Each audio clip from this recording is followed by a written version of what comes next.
3 दिन से ज्यादा हो गए हैं जिसको सदी का सबसे भयावह रेल हादसा कहा जा रहा है, और आज भी सरकार की तरफ से सिर्फ और सिर्फ ध्यान भटकाने का काम किया जा रहा है। लेकिन कुछ बोलने से पहले कुछ आंकड़े आपके सामने रखने जरूरी हैं और क्या कोशिशें चल रही हैं उसके बारे में बात करनी चाहिए। भारतीय रेल रोजाना करीब 2 करोड़ 20 लाख लोगों को अपने गंतव्य तक पहुंचाती है। मतलब ऑस्ट्रेलिया की पूरी आबादी इस देश की रेल पटरियों पर रोज होती है। पर ऐसे लोगों के सफर की सुरक्षा की चिंता करने के बजाय आज सरकार क्या कर रही है? कहानियां गढ़ रही है, साजिश रचने की थ्योरियां बता रही है, एक इंद्रजाल बनाने की कोशिश की जा रही है। 288 लोग, मतलब 300 करीब लोगों की जान चली गई है और आज भी इस सवाल का जवाब नहीं है कि इन मौतों का जिम्मेदार कौन है। और रेल से कौन सफर करता है? रेल से इस देश का आम आदमी सफर करता है। तो जब कल हम और आप या आपके परिजन, आपका परिवार, आपके मित्र, इस देश के लोग जब रेलगाड़ी में बैठेंगे तो यह याद रखिएगा, आप ये सफर अपने रिस्क पर कर रहे हैं, क्योंकि सरकार की कोई जिम्मेदारी नहीं है। कहां नैतिकता लेकर नैतिक जिम्मेदारी का वहन करते हुए सरकार को और इनके मंत्री को इस्तीफा देना चाहिए, और कहां नई नई थ्योरी, एक इंद्रजाल रच दिया गया है, डेलिबरेट इंटरफेरेंस, मतलब जानबूझकर हस्तक्षेप किया गया इसलिए ट्रेन डिरेल हो गई। और अब सीबीआई को जांच सौंपी जाएगी। लेकिन अगर यह दुर्भाग्यपूर्ण नहीं होता तो शायद हास्यास्पद होता कि जब अभी राहत का, बचाव का कार्य चल ही रहा था तो एक मालगाड़ी भी वहीं पर डिरेल हो जाती है। तो यह भी साजिश थी, यह भी नेहरू जी की गलती थी, यह भी कांग्रेस की सरकारों की गलती थी कि अभी राहत कार्य चल रहा है और वहां पर एक ट्रेन और डिरेल हो जाती है। जवाबदेही का जा नहीं है इस सरकार में। अब सीबीआई को जांच सौंपी गई है और सवाल आज यह है कि क्या सीबीआई और एनआईए जैसी एजेंसीज वाकई में कुछ कर पाएंगी? क्योंकि मैं आपके सामने यह बताना चाहती हूं कि 2016 में कानपुर में एक बड़ा रेल हादसा हुआ था।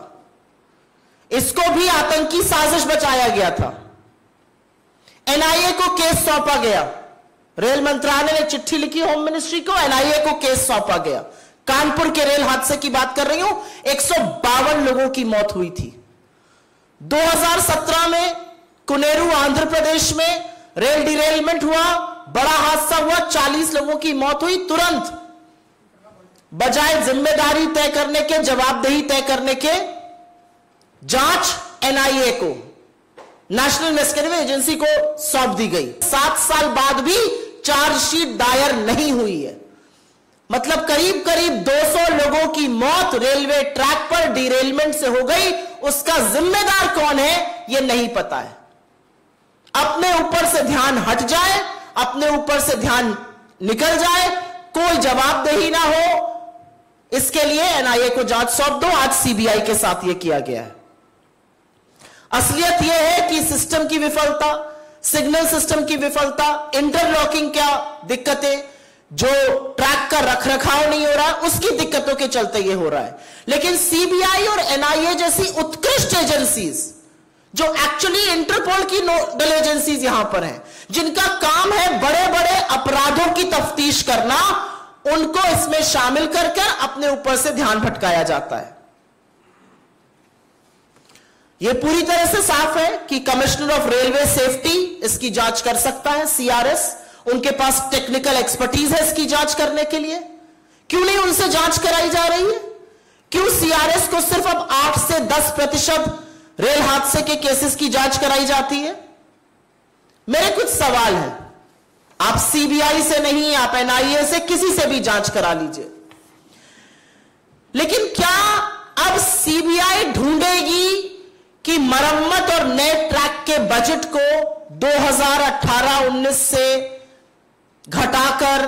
के बजट को घटाकर 2020 तक 7,400 करोड़ का क्यों कर दिया गया? क्या सीबीआई ये बताएगी कि इस बजट में 23% कटौती क्यों हुई?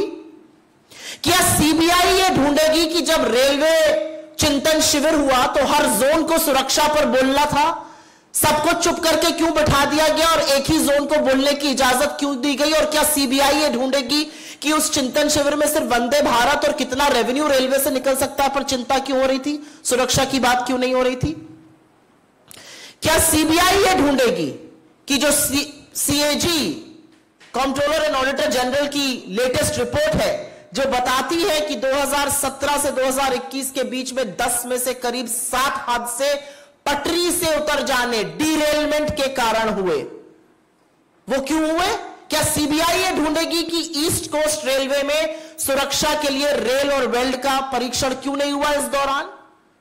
10 में से 7 हादसे डीरेलमेंट की वजह से होते हैं और ईस्ट जोन जहां बालासोर में एक्सीडेंट हुआ वहां पर इसका परीक्षण तक नहीं किया जाता है 4 सालों में। क्या सीबीआई ये ढूंढेगी?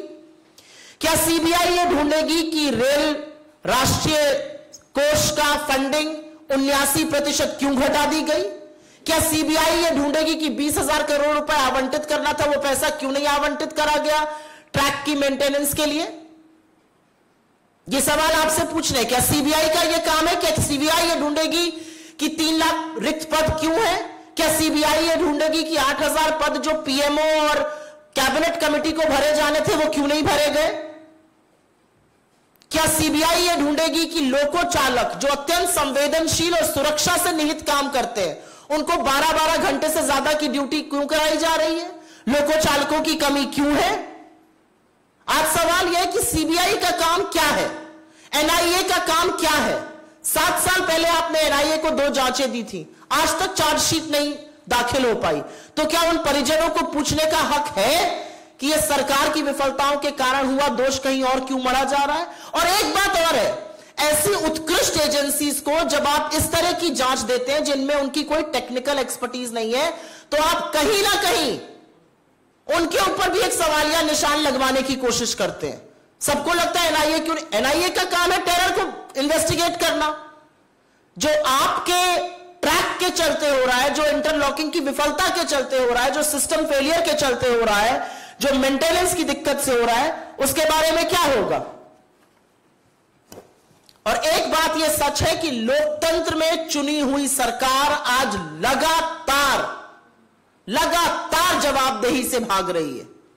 और एक यह भी सच है, दुख के साथ कहना पड़ता है, कि जब मंत्री या प्रधानमंत्री वहां जाते हैं तो ऐसा स्वांग रचा जाता है जैसे भगवान अवतरित हो गए हो। अरे उनका काम है, चुने हुए प्रधानमंत्री है, रेल मंत्री है, अगर वो जहां पर 300 लोगों की मौत हो गई करीब करीब, उस हादसे की जगह पर नहीं जाएंगे तो क्या करेंगे?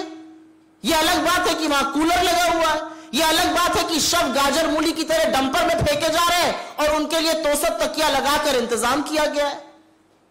यह अलग बात है कि रेल मंत्री के फोन पर 7 बजे शाम दिख रहा है, हमारे मीडिया के कुछ साथी उसको 11:30 बजे उनको जमीन पर तैनात दिखा रहे हैं। तो चुनी हुई सरकार को जब जब कटघरे में आप खड़ा करते हैं तो हमेशा ध्यान भटकाया जाता है। और इसीलिए हम सिर्फ और सिर्फ एक बात कह रहे हैं कि जांच जो है वो टेक्निकल एक्सपर्टीज के जो लोग हैं उनसे कराई जानी चाहिए और जवाबदेही तय होनी पड़ेगी कि क्यों नहीं ट्रैक मेंटेन किए जा रहे हैं, क्यों भारतीय रेलवे जो करीब 2 करोड़ 20 लाख लोगों को रोज अपने गंतव्य पे पहुंचाता है, आज लोगों को रेलगाड़ी में बैठने से डर लग रहा है। अगर इन सवालों का जवाब सरकार नहीं देगी तो क्या सीबीआई और एनआईए जैसी एजेंसीज देंगी जिनके पास ना टेक्निकल एक्सपर्टीज है? और एक ये सच है कि ये पूरी साजिश का जो माया जाल है वो सिर्फ इसलिए रचा जा रहा है कि लोगों के मन में डर भर जाए और सरकार की कोई जवाबदेही ना हो। नैतिकता तो यह कहती है कि 3 घंटे के अंदर रेल मंत्री को अपने पद से इस्तीफा दे देना चाहिए था, लेकिन हो क्या रहा है? एक नया स्वांग रचा जा रहा है। और इसीलिए कहीं ना कहीं यह प्रतीत होता है कि यहां पर भी तथ्यों से मुंह मोड़ा जा रहा है, यहां पर भी बचा जा रहा है और यहां पर भी सरकार जवाबदेही अपनी तय करने पर ना तय करने पर मन बना चुकी है।